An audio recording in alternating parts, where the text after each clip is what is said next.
बेटा बताइएगा, लास्ट हमने कौन सा टॉपिक किया था? सर पास पे प्रैक्टिस की थी हमने। Atomic structure.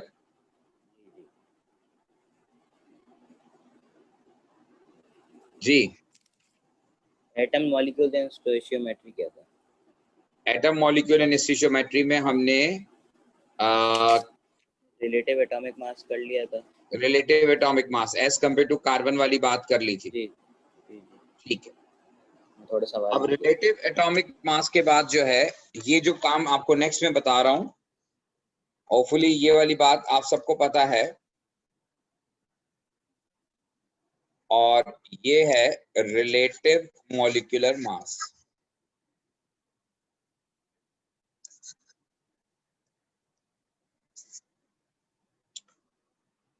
रिलेटिव मॉलिक्यूलर मास या जिसे हम सिंपली एमआर कहते हैं, रिलेटिव मॉलिक्यूलर मास या सिंपल मॉलिक्यूलर मास अगर मैं बात करूं तो मॉलिक्यूलर मास निकालने का तरीका आप सबको पता है। जस्ट टू रिकॉल कि मॉलिक्यूलर मास में हम क्या करते हैं कि सिंपली जितने एटम्स इन्वॉल्व होते हैं उन तमाम एटम्स को हम सम अप करते हैं उनके एटॉमिक मासेस को, और एटॉमिक मासेस का जो सम होता है वो सम कहलाता है मॉलिक्यूलर मास। और फिर जब हम उसको कंपेयर करते हैं with the mass of carbon 12 atom तो अल्टीमेटली वो रिलेटिव मॉलिक्यूलर मास कहलाता है। तो अब आप रिलेटिव मॉलिक्यूलर मास को कैसे डिफाइन करेंगे कि it is sum of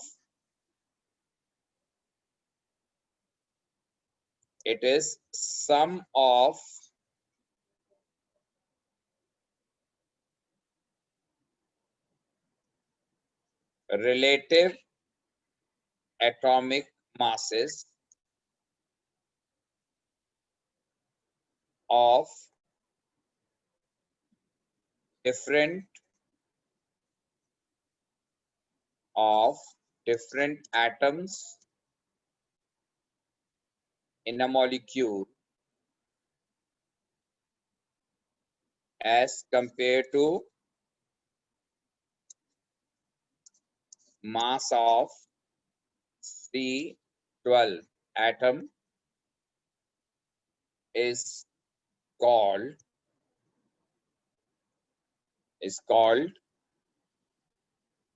relative molecular mass.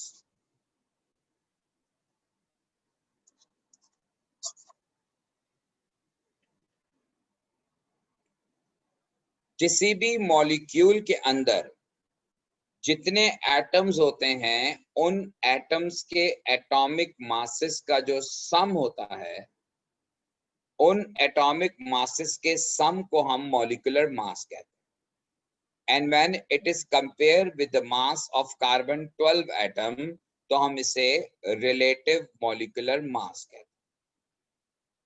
Molecular mass find out करने का तरीका वही है जो आपने ओ लेवल में पढ़ा था, बस अब केयरफुल आपको इस तरह रहना है कि ओ लेवल में जो आपको एटॉमिक मासेस पीरियोडिक टेबल में गिवन थे उसके मुकाबले में ए लेवल का जो पीरियोडिक टेबल है उसमें एटॉमिक मासेस की वैल्यूज में थोड़ा सा फर्क है।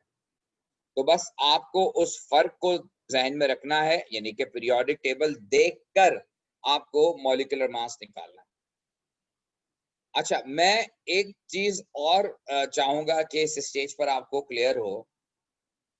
अगर मैं आपसे कहूं कि एक लफ्ज है कंपाउंड और एक लफ्ज है मॉलिक्यूल, क्या इन दो टर्म्स में कोई फर्क है? और अगर कोई फर्क है तो क्या फर्क? कोई अगर मेरी हेल्प कर सके इस मामले में कि कंपाउंड की टर्म और मॉलिक्यूल की टर्म में कोई फर्क है या ये एक ही चीज को कहा जाता है?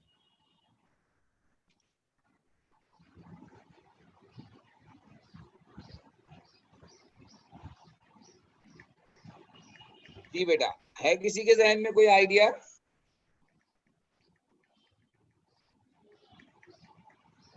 अच्छा चलें, छोड़ते हैं इसको। ये बताइए कि कंपाउंड किसे कहते हैं, ये तो आपको पता हो। Different elements combined together. Different atoms combine with each other. Elements element क्या होता है? Single atom. एलिमेंट नहीं होता। सर एलिमेंट हम एटम्स कहते के हैं कॉम्बिनेशन को ग्रुप, कहते हैं। एलिमेंट हम कहते हैं ग्रुप ऑफ आइडेंटिकल एटम्स को,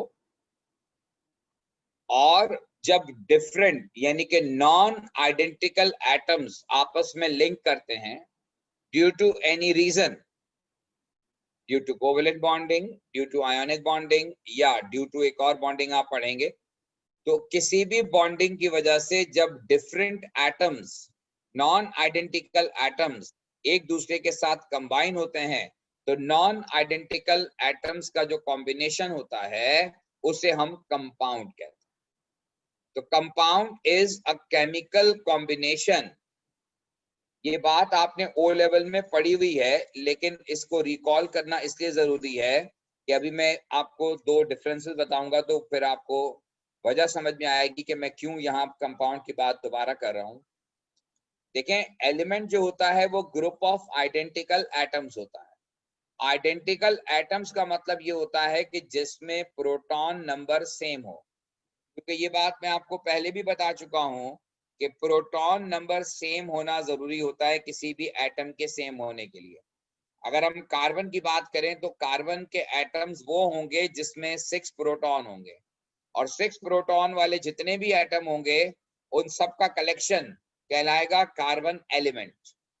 तो कार्बन जो है, अगर हम कार्बन एलिमेंट की बात करें तो वो ग्रुप ऑफ आइडेंटिकल एटम होगा जिसमें सारे एटम्स का प्रोटॉन नंबर 6 होगा। तो किसी भी एटम की जो आइडेंटिटी होती है वो उसका प्रोटॉन नंबर होता है। अच्छा, कंपाउंड जो है ये होता है chemical combination of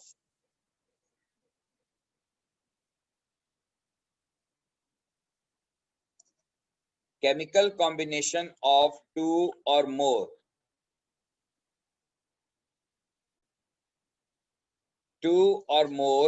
non-identical atoms. Chemical combination of 2 or more non-identical atoms का जो combination होता है वो compound कहलाता है। अब compound जो है वो NaCl भी है, और compound जो है वो H2O भी है, compound जो है वो कार्बन मोनोऑक्साइड भी है, और compound मैग्नीशियम सल्फेट भी है। ये सारे कंपाउंड, लेकिन NaCl और मैग्नीशियम सल्फेट ये दोनों कंपाउंड आयोनिक कंपाउंड, क्योंकि इनके अंदर आयोनिक बॉन्डिंग होती, जबकि वाटर और कार्बन मोनोऑक्साइड ये दोनों कोवेलेंट कंपाउंड हैं, क्योंकि इनमें कोवेलेंट बॉन्डिंग मौजूद है। एक और इंपॉर्टेंट फर्क इन दोनों में ये है, होपफुली मेरी बात समझ में आ रही होगी, कंपाउंड दो तरह के होते हैं। एक कंपाउंड होता है आयोनिक, एक कंपाउंड होता है कोवेलेंट। आयोनिक कंपाउंड वो होते हैं जिनमें आपस में एटम्स के दरमियान आयोनिक बॉन्ड होता है, और कोवेलेंट वो होते हैं जिनका आपस में कोवेलेंट बॉन्ड होता है। लेकिन आयोनिक में और कोवेलेंट में फर्क क्या है कि आयोनिक कंपाउंड जो होते हैं they always exist in form of crystalline lattice structure. O level में आपको बताया गया होगा कि आयोनिक कंपाउंड का जो लैटिस स्ट्रक्चर होता है, जो क्रिस्टलाइन स्ट्रक्चर होता है, वो आयोनिक लैटिस स्ट्रक्चर होता है। और अगर आपको बात अभी भी याद नहीं आई तो आपको ओ लेवल में सोडियम क्लोराइड का आयोनिक लैटिस स्ट्रक्चर ड्रॉ करवाया जाता था, वो क्यूबिक शेप, जिसमें आपसे कहा जाता था कि एक पॉजिटिव आयन है और एक नेगेटिव आयन है, और इस तरह एक पूरा जाल बन जाता है, एक पूरा सीक्वेंस बन जाता है, एक ह्यूज क्रिस्टलाइन स्ट्रक्चर बनता है, उसे हम आयोनिक कंपाउंड कहते हैं। अब आयोनिक कंपाउंड जो होता है उसमें एक आयन नहीं होता, बल्कि हजारों आयन्स मिलकर एक पूरा आयोनिक कंपाउंड बनाते हैं। लेकिन जो कोवेलेंट कंपाउंड होते हैं उनमें एक वाटर और दूसरे वाटर के दरमियान सिर्फ हाइड्रोजन बॉन्डिंग होती है, वो इस तरह से ह्यूज क्रिस्टलाइन स्ट्रक्चर में एग्जिस्ट नहीं करते। जितने भी कोवेलेंट कंपाउंड होते हैं कोवेलेंट कंपाउंड आमतौर पर ह्यूज क्रिस्टलाइन स्ट्रक्चर की फॉर्म में एग्जिस्ट नहीं करते, वो फ्रीली एग्जिस्ट करते हैं। यानी एक वाटर मॉलिक्यूल दूसरे वाटर मॉलिक्यूल के साथ हाइड्रोजन बॉन्डिंग से कनेक्ट जरूर होता है, लेकिन you can separate one water molecule with other. लेकिन NaCl में you can not separate one NaCl with other NaCl। उसकी वजह यह है कि आयोनिक कंपाउंड में एक NaCl नहीं होता, बल्कि हजारों NaCl मिलकर एक लैटिस स्ट्रक्चर फॉर्म करते हैं। होपफुली आपको मेरी बात और इसमें फर्क समझ में आ गया होगा। आयोनिक कंपाउंड जो होते हैं वो कभी भी अकेले नहीं रहते, वो हमेशा ह्यूज क्रिस्टलाइन लैटिस स्ट्रक्चर की फॉर्म में रहते हैं। वो क्रिस्टलाइन लैटिस स्ट्रक्चर की फॉर्म में रहते हैं, जबकि कोवेलेंट कंपाउंड जो होते हैं वो क्रिस्टलाइन स्ट्रक्चर की फॉर्म में नहीं रहते, बल्कि वो इंडिविजुअल मॉलिक्यूल्स की फॉर्म में रहते हैं।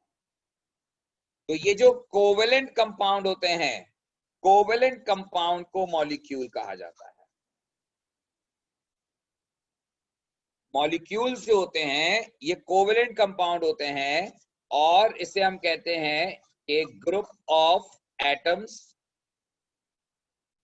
ग्रुप ऑफ, मतलब ग्रुप ना लिखूं ना आप कंफ्यूज ना हो जिससे। मॉलिक्यूल जो होता है ये अगेन केमिकल कॉम्बिनेशन होता है, chemical combination of two or more atoms,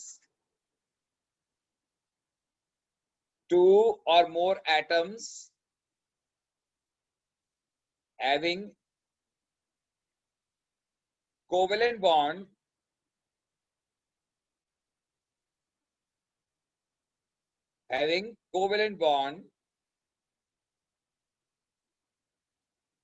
and they can exist freely. They can exist freely. It is chemical combination of two or more atoms having covalent bond and they can exist freely. Exist freely का मतलब अभी मैंने आपको थोड़ी देर पहले बताया कि ionic compound के केस में you are not able to separate one NaCl because in case of NaCl ये हमेशा एग्जिस्ट करता है इन form of lattice structure, in form of crystalline structure. लेकिन जो वाटर मॉलिक्यूल हैं या जो कोवेलेंट कंपाउंड होते हैं उनके अंदर ये होता है कि हर मॉलिक्यूल दूसरे मॉलिक्यूल से सेपरेट होता है। ये इस तरह से ह्यूज क्रिस्टलाइन फॉर्म में नहीं होते, बल्कि एक मॉलिक्यूल और दूसरे मॉलिक्यूल के दरमियान इंटरमॉलिक्यूलर फोर्सेस जरूर होती हैं, लेकिन वो इंटरमॉलिक्यूलर फोर्सेस जो होती हैं वो उनको इस तरह से बाइंड नहीं करती कि आप उनको अलग नहीं कर सकते, और जब आप उनको अलग करते हैं तो वो फिर अपनी आइडेंटिटी लूज कर जाते हैं। ये फर्क होता है मॉलिक्यूल का और आयनिक कंपाउंड का।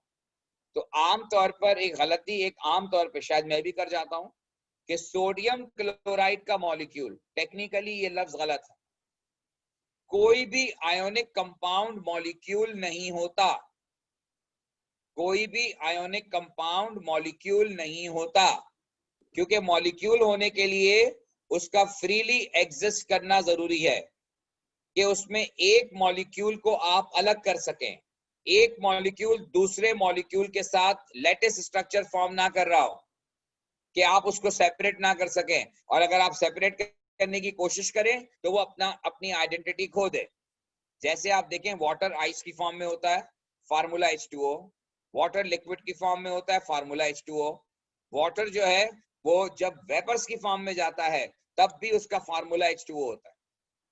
इसका मतलब ये हुआ कि वो अपनी आइडेंटिटी लूज नहीं कर रहा, वो फ्रीली एग्जिस्ट कर रहा है। एक वाटर मॉलिक्यूल दूसरे वाटर मॉलिक्यूल को अट्रैक्ट जरूर कर रहा है, लेकिन वो उसको बाइंड इतना ज्यादा नहीं कर रहा कि वो अपनी आइडेंटिटी लूज कर जाए। लेकिन आयोनिक कंपाउंड में ये होता है कि अगर आप आयोनिक कंपाउंड में आयंस को अलग अलग करने की कोशिश करें तो वो अपनी आइडेंटिटी लूज कर जाते हैं। You cannot obtain ionic compound in form of free molecule.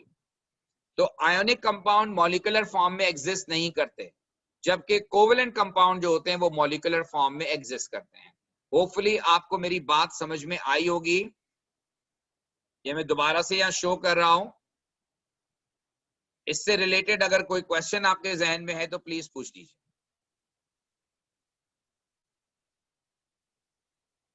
क्योंकि आगे इसी से फिर कनेक्टेड बात होगी।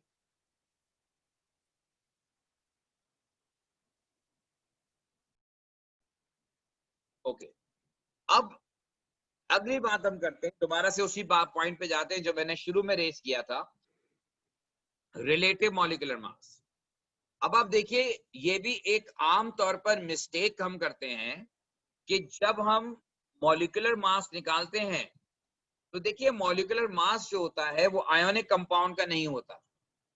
मॉलिक्यूलर मास जो होता है वो हमेशा कोवेलेंट कंपाउंड का होता है। आयोनिक कंपाउंड के मास के लिए एक ऑल्टरनेटिव टर्म इस्तेमाल करते हैं, वो मैं आपको बाद में बताता हूं। आयोनिक कंपाउंड के लिए हम एक ऑल्टरनेटिव टर्म इस्तेमाल करते हैं जो कोवेलेंट कंपाउंड होते हैं। कोवेलेंट कंपाउंड जो होते हैं वो हमेशा उन मॉलिक्यूलर फॉर्म में होते हैं और उनके मास को रिलेटिव मॉलिक्यूलर मास कहा जाता है। तो रिलेटिव मॉलिक्यूलर मास, इसीलिए देखें जब मैंने डेफिनेशन लिखी थी वहां लिखा था sum of relative atomic masses of different atoms in a molecule. यानी इसका मतलब ये है कि आयोनिक कंपाउंड के मास को रिलेटिव मॉलिक्यूलर मास नहीं कहना चाहिए। ये भी एक कॉमन मिस्टेक है जो हम करते हैं कि हम हर एक को मॉलिक्यूलर मास कह देते हैं, चाहे वो आयोनिक कंपाउंड हो या कोवेलेंट कंपाउंड हो।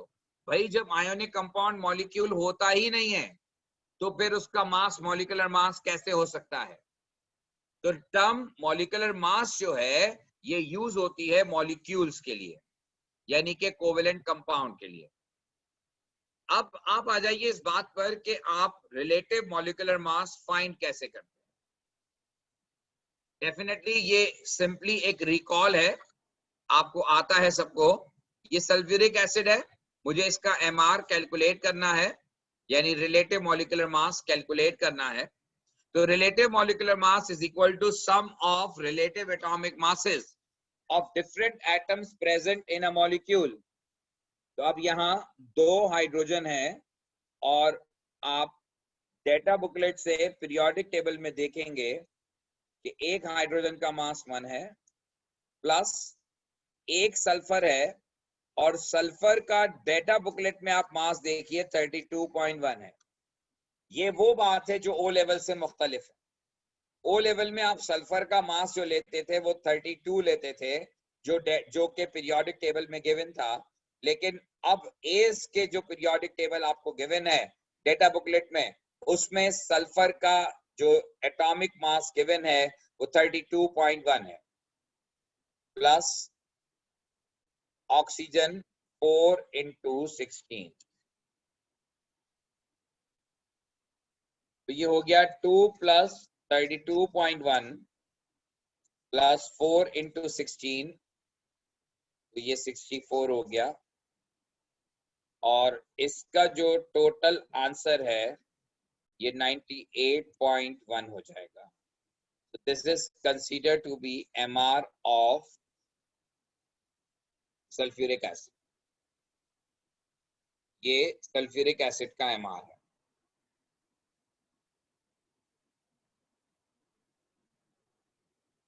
(98.1).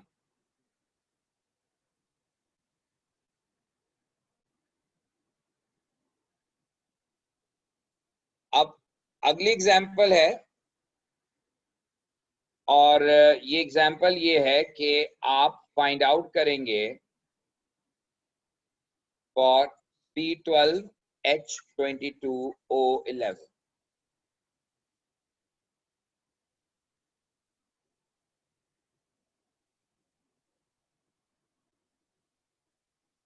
कौन जफर आ गया? डाल भाई, खैरियत से हो?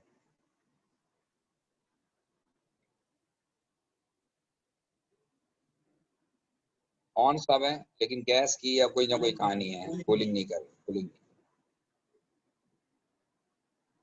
यार मेरा ख्याल है ये डेढ़ टन का है, शायद ये 1.5 टन का है।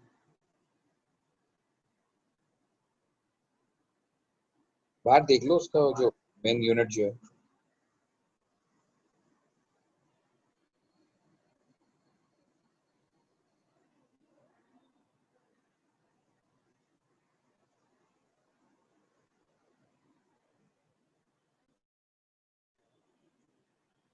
थ्री 42। तो ये कार्बन जो है ये 12 मल्टीप्लाई बाय 12, क्योंकि कार्बन का AR 12 होता है। हाइड्रोजन जो है वो 22 मल्टीप्लाई बाय 1, क्योंकि इसका AR 1 है। और ऑक्सीजन 11 मल्टीप्लाई बाय 16। ये टोटल जब आप करेंगे तो यू विल गेट 342। तो इसका जो MR बना वो 342 बना। अच्छा, एक बात और आपको फाइनली मैं इसमें ये बता दूं कि जो रिलेटिव मॉलिक्यूलर मास होता है इट हैज नो यूनिट। ठीक है, MR का या रिलेटिव एटॉमिक मास का कोई यूनिट नहीं होता, क्योंकि ये रिलेटिव है। हम इसको कंपेयर कर रहे हैं, दो मासेस को कंपेयर कर रहे हैं, इसलिए इसका कोई यूनिट नहीं। अच्छा, अब यहाँ पर मैं आपको एक और टर्म से इंट्रोड्यूस कर रहा हूं। अच्छा, बल्कि एक काम और, एक चीज और बताइएगा, ये मैं आपको करवा दूं ताकि ये कॉन्सेप्ट भी आपका रिकॉल हो जाए। ये एक फॉर्मूला मैंने लिखा है H2C2O4.2H2O। अब ये O लेवल का ही कॉन्सेप्ट है कि जब कहीं पर भी .2H2O लिखा हुआ होता है तो शायद आपको याद हो, इसे कहते हैं वाटर ऑफ क्रिस्टलाइजेशन।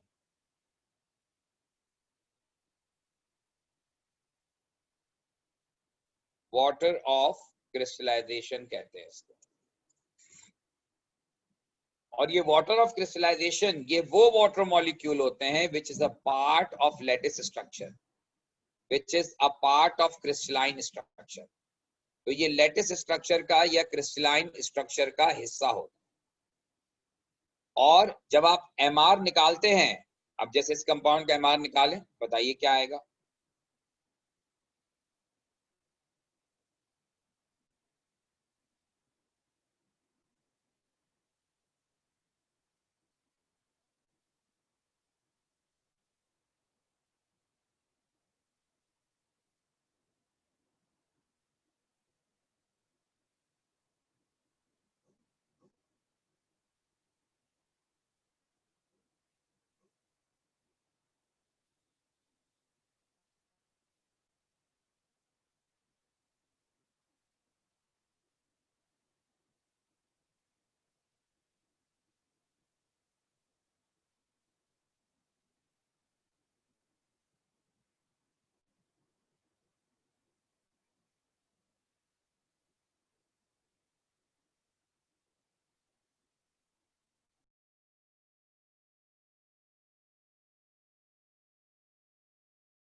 तो मेजॉरिटी ने बिल्कुल सही निकाला है। Hydrogen is 1 multiply by 2 plus carbon 2 into 12 plus oxygen 4 into 16 plus. अच्छा, अब यहाँ पर वाटर मॉलिक्यूल जो गिवन है आपको, ये वाटर ऑफ क्रिस्टलाइजेशन है। और ये वाटर ऑफ क्रिस्टलाइजेशन जो होता है it is a part of molecule. तो जब आप MR निकालेंगे तो आप वाटर का मास इसमें ऐड करेंगे, मल्टीप्लाई नहीं करेंगे। एक वाटर का मास 18 होता है, तो 18 इंटू 2 ये 36 हो जाएगा। तो वाटर ऑफ क्रिस्टलाइजेशन का जो मास है वो ऐड होता है। नॉर्मली एक कंफ्यूजन बाद औकात कुछ स्टूडेंट को होता है कि वो समझते हैं कि ये मास मल्टीप्लाई हो जाएगा। तो अगर किसी कंपाउंड के अंदर वाटर ऑफ क्रिस्टलाइजेशन मौजूद है तो आप सिंपली उसमें ऐड कर देंगे, तो ये आंसर 126 हो जाएगा। तो होपफुली आपको ये बात समझ में आ गई होगी। अब एक और टर्म मैं आपको पहले बता दूं, फिर कुछ और चीजें हम इससे रिलेटेड डिस्कस करेंगे, और वो टर्म है रिलेटिव फार्मूला मास। इसका भी सिंबल तो MR ही लिखते हैं, लेकिन रिलेटिव मॉलिक्यूलर मास और रिलेटिव फार्मूला मास में फर्क है। और फर्क ये है कि रिलेटिव फार्मूला मास की टर्म हम इस्तेमाल करते हैं आयोनिक कंपाउंड के लिए। रिलेटिव फार्मूला मास की जो टर्म है वो हम इस्तेमाल करते हैं आयोनिक कंपाउंड के लिए। क्योंकि आपको मैंने अभी कहा था कि कोवेलेंट कंपाउंड जो होते हैं वो मॉलिक्यूल्स नहीं होते। कोवेलेंट कंपाउंड जो हैं वो मॉलिक्यूल्स नहीं होते, सॉरी, कोवेलेंट कंपाउंड मॉलिक्यूल होते, आयनिक कंपाउंड मॉलिक्यूल नहीं होते। तो इसलिए मॉलिक्यूलर मास की टर्म आयोनिक कंपाउंड के लिए इस्तेमाल नहीं की जाती, आयोनिक कंपाउंड के लिए टर्म फार्मूला मास इस्तेमाल की जाती। लिहाजा अब इसको हम क्या डिफाइन करेंगे कि it is sum of relative atomic masses of all the atoms present in an ionic compound as compared to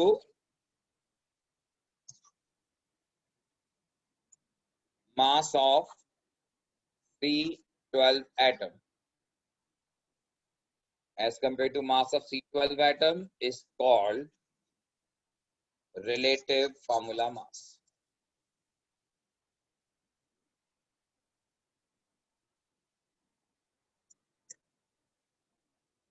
ये है डेफिनेशन। बाकी इसको सॉल्व करने का तरीका, इस मास को कैलकुलेट करने का तरीका वही है जो हमने मॉलिक्यूलर मास में किया था। अब आप कहेंगे कि ये दो अलग अलग टर्म क्यों इंट्रोड्यूस की गई हैं? रीजन मैंने आपको बता दिया।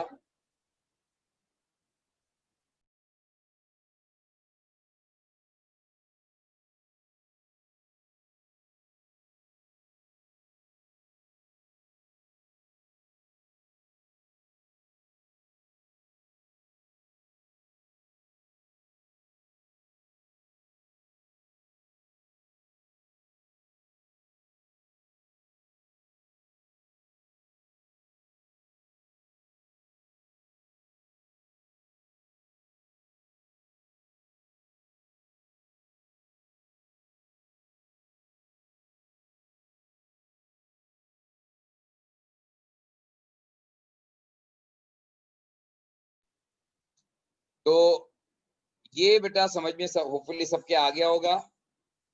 अच्छा जी, अब अगली बात जो है वो हम थोड़ी सी बात करते हैं रिलेटेड टू परसेंटेज कंपोजिशन। अब कुछ क्वेश्चंस हैं, ये आपके ओ लेवल का रिवीजन है, लेकिन सम टाइम इससे रिलेटेड पास्ट पेपर में क्वेश्चंस मौजूद हैं। और जैसे मैं आपको कहता हूं कि find out percentage of sulphur in H2SO4। अब find out percentage of sulphur in H2SO4। अब H2SO4 का टोटल मास जो आप निकालेंगे ये 98.1 आएगा।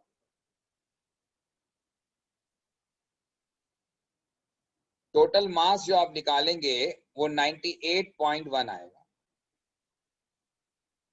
जो इसका MR है। और इस 98.1 के अंदर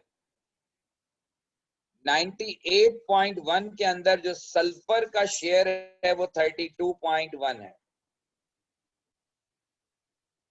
देखिए, ये कॉन्सेप्ट आपको ओ लेवल में जो करवाया गया था वो फार्मूले से करवाया गया था।